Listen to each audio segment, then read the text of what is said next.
Hi everybody. I wanted to talk to you today about the subject of happiness, because I feel like a lot of people these days are chasing happiness above all else, and often that leads to thinking of, when I accomplish this, or when I have this, then I'll be happy. And often people are disappointed to find that the reality is that once they achieve whatever goal they'd had in mind, they aren't happy, at least not in the long term. You might feel a short sense of pride or gratification for achieving that goal, but if you're expecting that sense to linger, then you will be disappointed. The biggest thing I've realised recently over the last few months is that happiness is a skill, it's not a state. And just like any other skill, it requires consistent effort day by day in order to maintain it. And I used to be very goal driven, and I would always think to myself that, once I've done this thing, that's when I can be happy, that's when I can start enjoying life. But really, a mindset like that, it stops you from being able to look around and appreciate what you have in the present moment. And if you can find happiness in the present and look for the small things in life and appreciate what you have now, then you'll be much happier in life.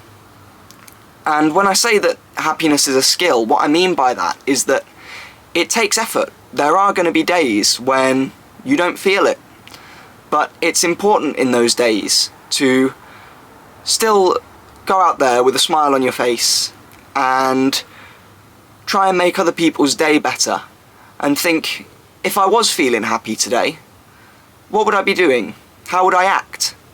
And try and replicate that as best you can, because the more time you can spend in that state, or kind of impersonating that state, I suppose, and I don't mean, don't be yourself and just walk around with a big fake grin on your face.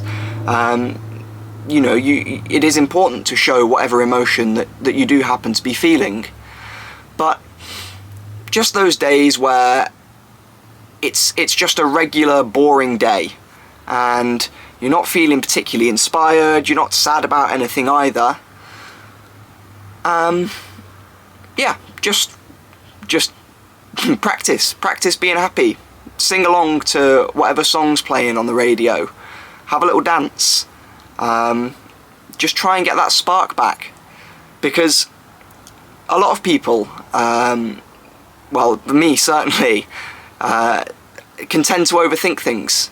And if your brain works like mine does, in that it goes a million miles an hour, and you struggle to shut it up sometimes, then it's important to find ways of channeling that energy in the right way.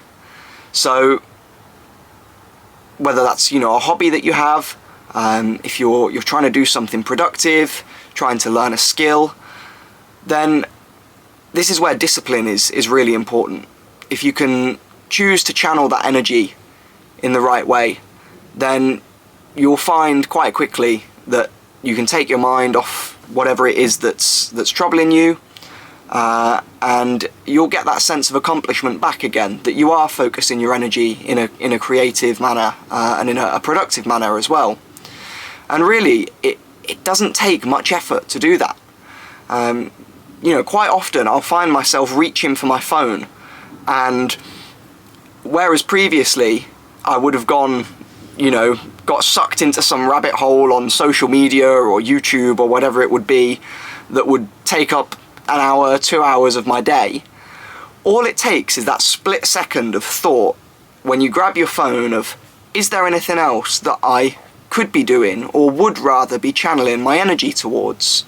And for me, I'm trying to learn Spanish at the moment, so often it's just that period where I think, oh, I'm bored, reach for a distraction, and then it's that split second of thought of, okay, I could be learning Spanish right now.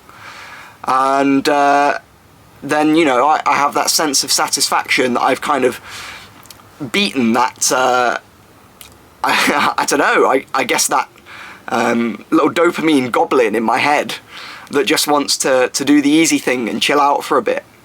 And that's what gives me my satisfaction.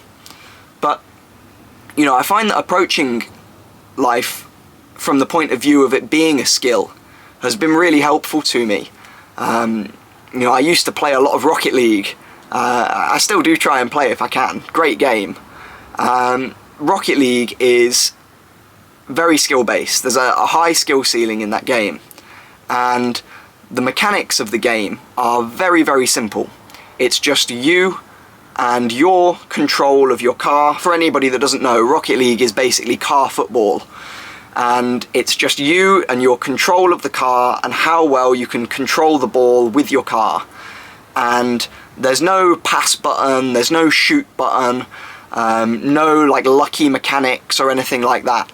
It is literally just your direct inputs into the controller that affect how your car moves.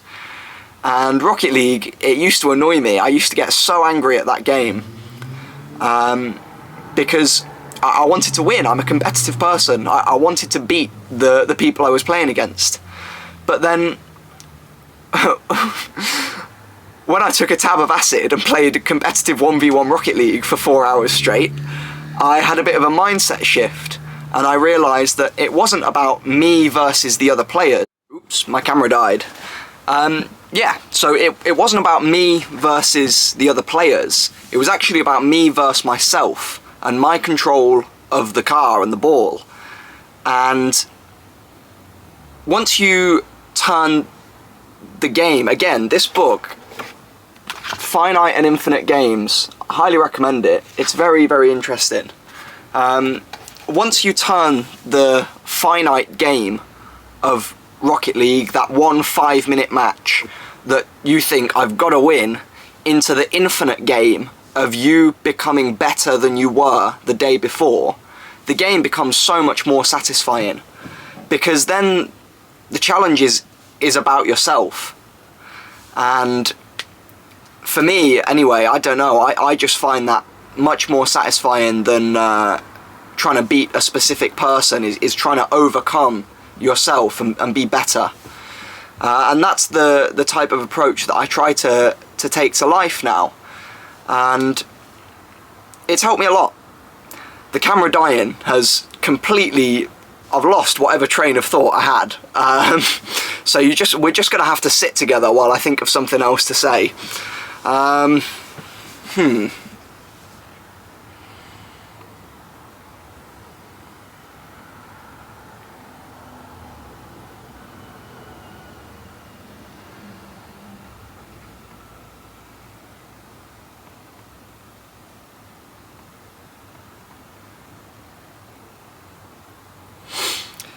Right. Still nothing. It's gone again. Pressure's got to me. I've crumbled. Alright. I try not to do this, but I'm going to reconvene because this is just getting silly at this point. Alright, I got it. There were 2 other things I wanted to talk about. The first one was procrastinating productively, which we'll get onto. But the second one was paying attention to how you talk to yourself. Because you should be talking to yourself in your head like your own best friend. And if you tend to be quite harsh on yourself, overly negative, just stop and think, like, would I talk that way to one of my friends? And probably the answer would be no. And a lot of people don't even consider this question. But really, when you stop and think about some of the things that you say to yourself, I mean, at least for me anyway, before I kind of, I guess, began this journey of healing, as cringe as that sounds, yeah, I used to be my own harshest critic. And it wasn't until I had that thought of like, oh my god, hang on, if I spoke to any of my friends the way that I speak to myself, I would not have any friends. That I started to make a conscious effort to be a bit nicer to myself. And since then, since kind of showing myself a bit more self-forgiveness, compassion, I mean, even when my camera died earlier, I'd seen that the battery was low, but I figured I'd wing it and I'd probably be okay. And then after it died, immediately I thought, you bloody idiot. It would have taken you 5 seconds to put that on charge, but you were too lazy, which, although true, isn't helpful. So I reframed it as, it's alright, people make errors of judgment. It only takes 5 seconds to put back on charge. It's okay. And if you can kind of keep an eye on your mind in that way and make sure that you're treating yourself okay, then you'll notice an increase in happiness, first of all, but also just, I think, your general motivation. Because if you turn the hater in your head into a supporter, then you'll have a lot more energy to dedicate to achieving your goals, instead of, you know, feeling like you're constantly having to battle with this critic in your mind to do anything. Which also leads us on to point 2, which was the procrastinating productively. As I was saying earlier, you know, I'm trying to learn Spanish at the minute, and I am a massive procrastinator as well. Always have been, probably always will be. You know, some things aren't getting done until they need to be done. And, you know, when I was in school, it meant that I never really did my homework, and it was easy for me to kind of just get my energy sucked up by technology and gaming and whatever else it was. And so now I still procrastinate, but I try and procrastinate by doing productive things, which probably still not great, but better than the alternative, which is procrastinating unproductively. So yeah, I mean, like, take my business for example. I think I've mentioned before, I've got a business. It's an AI consultancy agency, and I could definitely be doing more with that, you know, more cold calling, more email outreach, just making more of an effort. But it's kind of boring a lot of the time, and I'm not feeling particularly kind of money driven at the moment. You know, I'm quite happy with my van and living quite simply and having more spare time to hang out with my friends and do the things that I want to do. So I'm not finding that there's any kind of fire lit under me at the moment to work on it. But instead of procrastinating in my old ways, which would have been, you know, watching YouTube and playing Rocket League, I'm now channeling it towards other things, like, you know, keep taking care of my allotment, learning Spanish, reading, learning to DJ. And so my business might not be growing, but I can speak Spanish a little bit. I'm not even going to try and demonstrate, because suddenly all Spanish has just left my head. But yeah, if you procrastinate productively, then you might not get to exactly where you want to be, but you'll have more skills that will help you on the path to getting there. Anyway, that's basically all I wanted to talk to you about today. So, love you all, have a great day, and I guess my top tip for today is to smile at a stranger and see what happens. Alright, peace guys, see you later.